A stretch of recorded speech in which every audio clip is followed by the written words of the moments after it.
What goes around just comes around. What goes around just comes around. What goes around just comes around. What goes around just comes around. What goes around just comes around. What goes around just comes around. What goes around just comes around. What goes around just comes around. What goes around is time to ground. What goes around is time to ground. What goes around is time to ground. What goes around is time to ground. What goes around is time to ground. What goes around is time to ground. What goes around is time to ground. What is up, folks? Welcome to Epileptic Gaming. It is week 140, and you know what? Even though it's Wednesday, it kind of feels like Friday because this is the last day we're doing the show, and we got a special guest in the studio. So it's I'm liking today. I didn't do much work. I played a lot of games. I don't know, Suma, who's on the board, by the way. You stream and stick of moderation. What'd you do today other than pick up your mom's? Who's in the peanut gallery, by the way? Yeah, my mom's here.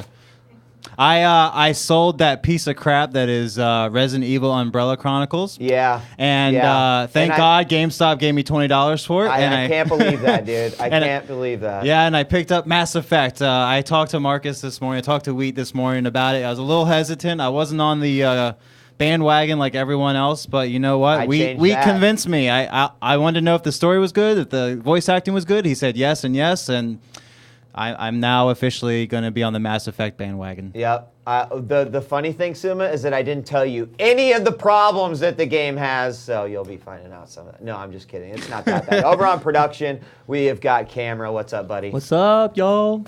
What's going on, man? Not much. You've got probably a full weekend, like 4 or 5 days full of just what? Playing Lots nothing of but soccer. Tenchu Z. Oh.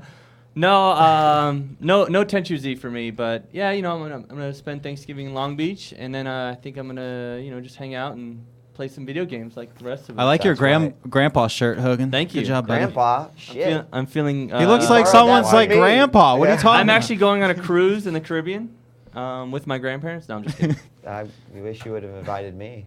But we've also got our special guest in the studio, Jason Rubin, co-founder of Naughty Dog and a critically acclaimed game designer and into all sorts of stuff, actually, now. I'm glad after 140 shows you finally got to me now. Yeah, well, sorry. Actually, high on the priority list, a lot of fans requesting to have you on the show. Very cool. So Fat Baby. Hopefully answer their questions. Yeah, I get to check one off, so.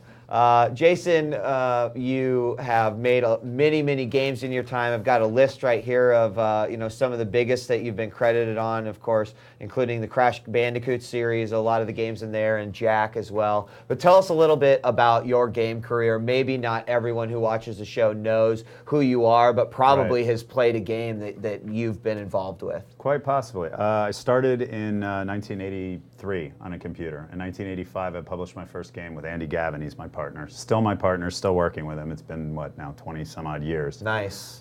We did a lot of really bad games on the Apple II, very small. We were in junior high school. High school came, we did some bigger games. We signed with EA. We actually did a couple products for them. Keith the Thief, Rings of Power. Right. Rings of Power was our first console game. That was 1991. I'm aging myself here. And that came out on? Genesis. Okay. Genesis. Okay. And then a couple more years passed. We did a few more games. We did a 3DO game. We actually left the gaming industry, came back to do a 3DO game called Way of the Warrior. Yep. All of these games were just Andy and I up to that part. So you can tell what the gaming industry has gone through. When my last project was done with 75, 80 people, and up until that point, we had only used 2. After Way of the Warrior, we signed a deal with Universal Studios. We moved out to California, and we started working on taking a character platform gamer into 3D. We settled on the PlayStation along the development path and ended up creating Crash Bandicoot, which I think to date, 3 of the top 5 titles, or at least 3 of the top 10 titles were Crash Bandicoot titles in the United States. Crash 3 was the most successful foreign created title in the history of Japan to date, over 1.5 million copies sold in Japan, up there with Donkey Kong Country, which is a Japanese character, but created elsewhere. We did Jak and Daxter, ended up selling the company to Sony while doing Jak and Daxter. We did 3 titles for them. The 4th title, which was Jak X, some of you guys may have played, I actually didn't work on, but that was my team. I had left Naughty Dog, and most recently they put out Uncharted. So those are my guys. And since then I've done a comic book, Iron and the Maiden, that's on the shelf, Flector.com, FLEKTOR.com is an internet site that I did with my partner. What is Flector.com? I've heard of that. I've heard of that. Tell us a little bit about that. Well, one of the reasons that I wanted to take a little time off from the game industry is when you're a game maker, all you do is sit and make games. So for 10 years since we had started on Crash Bandicoot, no vacations really, heads down making games. I kind of wanted to see what the rest of the world was about. So kind of got interested in casual gamings. I've talked to the Oberon Games guys a lot, did a little with them, did a comic book, wanted to do some writing. Working on some other projects, and also got really addicted to social networking a few years ago. And I have a friend that like works, so many of us. Yes, right, exactly. As soon as I had time to use a computer for other things besides buy things on Amazon, exactly. Right. Of course, as soon as computers were created, there was time for That Girl Is Hot. But spent a little time on MySpace and kind of got excited by it. Have a friend that was head of marketing for MySpace and said to her, you guys really need to do something to allow people to present themselves better.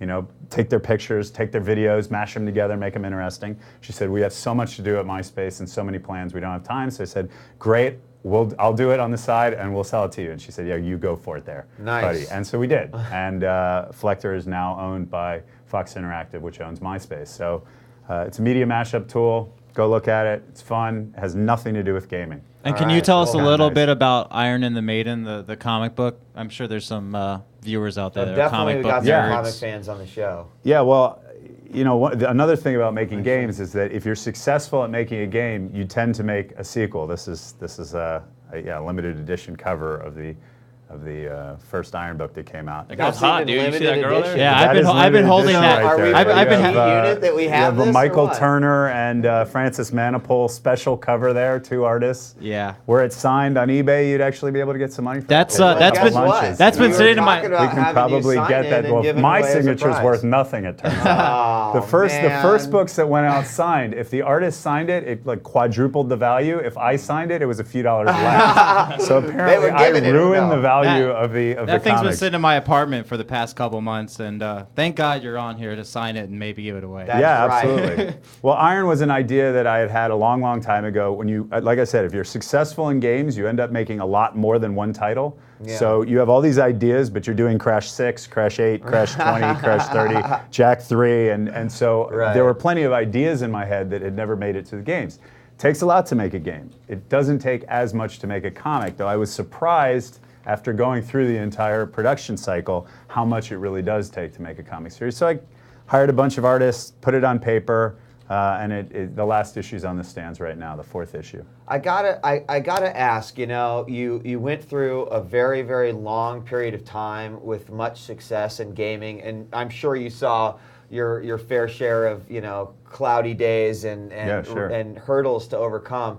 But was there something more empowering that like made you want to leave gaming? Was there problems that you saw? Was that, you know, like, or was it just sort of getting burnt out on? I got a little bit burnt out, and like I said, I wanted to look at the world from 1,000 feet instead of being heads down in gaming. You know, I had my that's all that mattered. I had my opinions, and they're very well known about the developer-publisher relationship at the time, but until you step out of your situation, you can't really look at the world as a greater whole and see, you know, what's really going on. So I wanted to take that time and kind of step back and look at the world, and it's been really beneficial. Like I said, I created and sold an internet company since then. So you know, I've definitely found that there's life after gaming. And that's having said that, I have the game bug in me. There's no question that I'm constantly thinking about game ideas, things to do with games. I watch games, good stuff comes out, you know, Uncharted's coming out.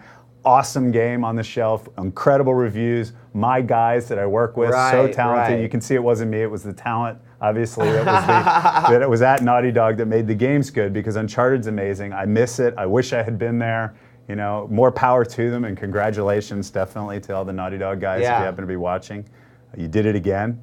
I don't know how many in a row this is, but it has to be a record of titles that are it's definitely awesome. And you say you've got that gaming bug. So if anyone that's my life. I'm a gamer. You know, I've gone on a lot of meetings. I happen to live in Los Angeles. I have friends that are directors and the like. So I've gone to a lot of meetings, obviously in comic books and other things.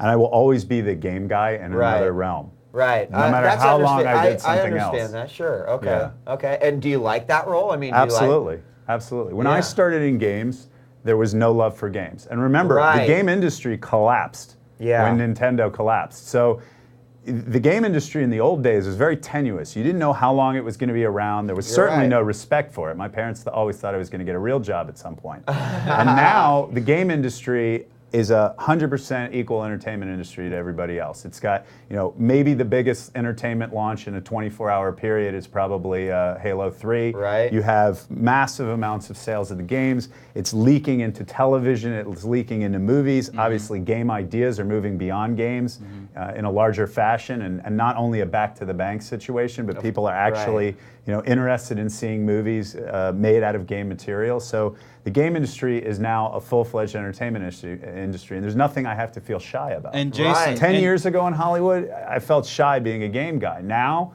it's great. It's like I conquered the gaming. new hotness. And I've been thinking about it a lot, and you're seeing more of this with games like Halo, and if you've played Call of Duty 4 recently or Heavenly Sword, you're seeing more Hollywood infusion. You're seeing the music industry infusion with Guitar Hero. Absolutely. Do you feel that the video game industry maybe could be the dominant media entertainment form in maybe like 10 to 20 years from now? I mean, the music industry has to look at something like Guitar Hero and see that as their future for making money, that interactivity. They have to. And just throwing it out here, the music industry has to be using the video game industry at this point as some sort of crutch. It really is a way for new artists to get out. And I mean, it seems like an essential piece to the whole thing. What are your thoughts? Well, I would never be the guy to stand up and say that any industry is going to take over, because you can't predict the future. Yeah, you really can't. Gaming has a bunch of things going for it. First of all, I think long term we can protect ourselves from piracy. So if you pirate out there, you're hurting the industry, and eventually,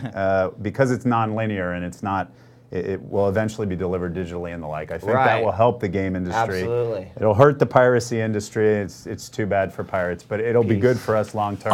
And I think that's very important, because when you make a movie, more and more it's going to be like the music industry, where you get a very quick window on the theater and maybe some DVD sales, but as soon as it's out, the piracy is going to run rampant. And the music industry has live concerts. What does the movie industry have besides the big screen? And as screens get bigger and bigger, it's comfortable watching them at home. So I think the game industry, even if you're a pirate and you love the fact that you get your games for free, I think long term, as a game lover, you should hope that the game industry is the one that doesn't have piracy and moves forward. And interactivity, we're the only interactive medium in the entertainment medium. And I think that's an extremely powerful thing. In that vein, do you think that maybe the reason why people are pirating is because they're too expensive? Like, how do you feel about current game pricing then? Right. Well, this is a really good question, and it's impossible to answer. All I will say is, and I know $69 or $59 is a huge amount of money to pay. I have a friend that's going out and buying the entire Rockstar package today, and that's $170, and that's, I don't care who you are, that's real money, right? You have to think about that. That's an investment right there. Having folks. said that, the return on that investment as a game player, I think, is greater than you get from any other medium in terms of the hours that you play. Think of how many hours you get out of that. It's one of those vicious cycles, right? When I made Crash Bandicoot, I made it for under $2 million. When I did Jak 3, it was $15 million. Uncharted is a significantly more expensive title. There's a lot more in there.